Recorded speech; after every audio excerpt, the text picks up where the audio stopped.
كنا زمان واحنا صغيرين بنسمع مقولة فيها يخفيها.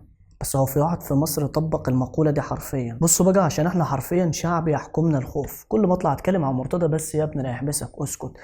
عشان تعرفوا بس ان احنا شعب بيصنع فرعونه. كلنا عارفين طبعا ان رئيس نادي الزمالك هو السبب في كل الازمات اللي فيها الزمالك حاليا، ومش بيطلع يدافع عنه غير اللي بياكلهم المام. كلنا عارفين ان السمسره والعمولات وحاجات تانية كتير كانت السبب في اللي وصل ليه نادي الزمالك. وكلنا طبعا عاصرنا وشفنا الفتره اللي كان فيها استقرار اداري في فترة حسن لبيب برغم الظروف اللي كانت حاصلة معاه. بص طبعا انا ربنا حاطط لي هنا عقل، فلما يطلع كابتن الزمالك يرد عليك مع انه مش محتاج انه يرد عليك فاكيد فاض بيه. انت من البداية كان كلامك صريح، انا بعيد عن المشهد خالص. طب احترم يا اخي مرة واحدة كلمتك. تعرف انت لو عارف ان النادي فعلا مفهوش كنت سبته من زمان، ولكن انت كل سنة بتطلع اللعيبة السوبر وتكسب فيهم كويس وتسمسر كويس، وبعدها تدور على الصفقات الكسر وهوب خده يا جمهور الزمالك. ناخد ايه حضرتك؟ مش كفايه جمهور الزمالك بياخد من زمان وساكت؟ انت يعني حاكمها يا اما هدها؟ انا مع ابن بلد اللي رد عليك بكل ادب واحترام وبالارقام. انت كنت السبب في بلاوي كتير لصالح مصلحتك، فكفايه اللي انت خدته. ارجوك سيب مكانك، ودي تعتبر صفقه سوبر بالنسبه لينا. وطالما انت هنا ومهتم ووصلت لنهايه الفيديو، فانا عايزك تدور معايا على الاسم ده كويس،